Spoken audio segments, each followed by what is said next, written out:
নমস্কার বন্ধুরা, আজকে আমি আলুর পাঁপড় তৈরি করার পুরো ভিডিওটি নিয়ে চলে এসেছি।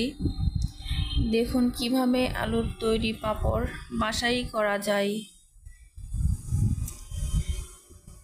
এইভাবে আলুর পাঁপড় তৈরি করলে খুব খেতে ভালো লাগে, বেশ মজা করে খাওয়া যায়। আমি প্রথমে আলু এইরকম করে কেটে কেটে নিয়েছি, নেওয়ার পরে ভালো করে ধুয়ে নিচ্ছি।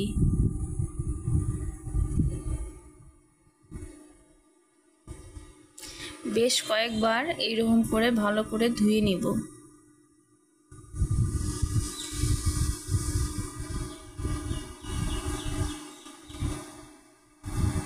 এই যে দেখুন, খুব পরিষ্কারভাবে ধুয়ে নিয়েছি। এখন আমি এখানে দিয়ে দিলাম লবণ আর দেব হলুদ অল্প করে, লবণও অল্প করে, খুব বেশি না। বেশি হলে আবার লবণ হবে, আর হলুদের কালারও বেশি হলে খুব খারাপ লাগবে। এই জন্য অল্প করে দিয়ে এখন সিদ্ধ করে নেব। লবণ হলুদ দেওয়ার পরে ভালোভাবে মিশিয়ে নিব। মিক্স করে নেওয়ার পরে কিছুক্ষণ জ্বালিয়ে সিদ্ধ করে নেব। হালকা সিদ্ধ, আবার বেশি সিদ্ধ করা যাবে না।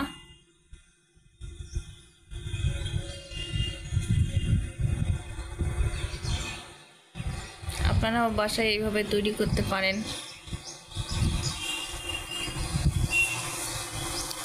এই যে সিদ্ধ করে দেওয়ার পর কিছুক্ষণ পর আমি ভালো করে আবার নাড়াচাড়া করে দিয়ে দেখে নিলাম যে সিদ্ধ হয়েছে কিনা।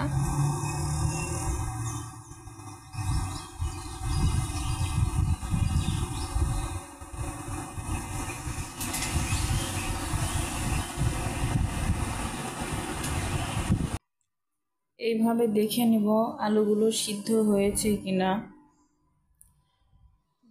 দেখে নিচ্ছি যে আলুগুলো সিদ্ধ হয়নি, আরও কিছুক্ষণ জ্বালাতে হবে।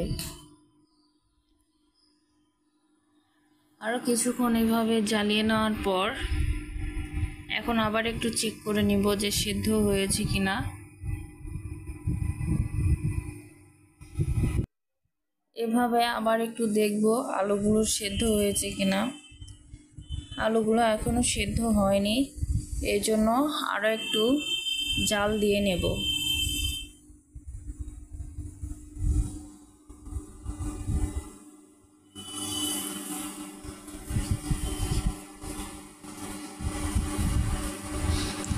কিছুক্ষণ পর আবার একটু দেখব আলুগুলো সিদ্ধ হয়েছে কিনা।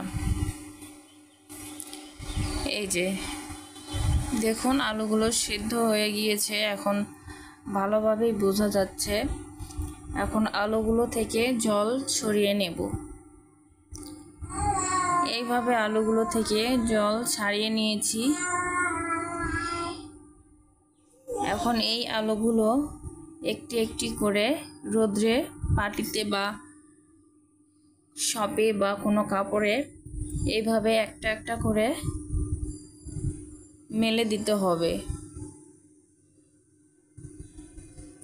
একটার সাথে আরেকটা যেন লেগে না থাকে।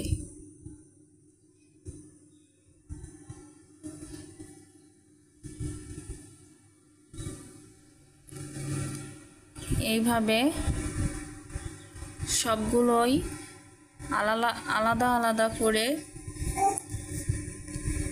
রোদ্রে মেলে দেব। দেখুন আমার রোদ্রে মেলে দেওয়া বন্ধুরা, যখন আলুগুলো এরকম হয়ে যাবে তাহলে বুঝে নিবে যে আলুগুলো শুকিয়ে গিয়েছে। আমি ব্যস্ততার কারণে সেই ভিডিওটি করতে পারিনি, এজন্য এখন বলে দিলাম। বেশি রোদ হলে একদিনেই শুকিয়ে যাবে, আর যদি রোদ কম হয় তাহলে 2 দিন লাগবে শুকোতে। শুকিয়ে নেওয়ার পর একটি বয়ামে করে আলুগুলো রেখে দিব। অনেক দিন ধরেই খাওয়া যাবে এই আলুর পাঁপড়গুলো। এরকম তেলে ছেড়ে দিলে হয়ে যাবে আলুর পাঁপড় তৈরি।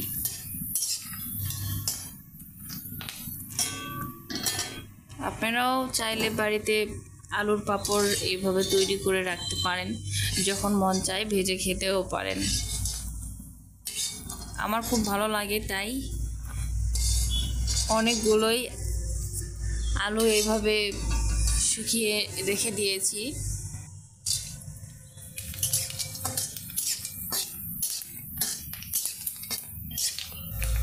খুব সহজ একটি রেসিপি।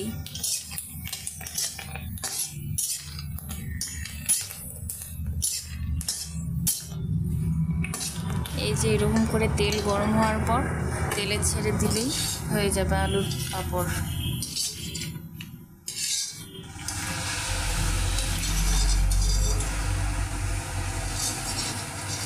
যদি ভিডিওটি ভালো লাগে আমার চ্যানেলটি অবশ্যই সাবস্ক্রাইব করে আমার পাশে থাকবেন।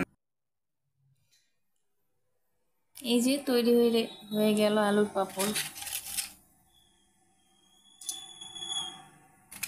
আর দোকানে কিনে খেতে হবে না, আপনারা বাসায় এইভাবে তৈরি করে যখন মন চায় খেতে পারবেন। Tata, bye bye.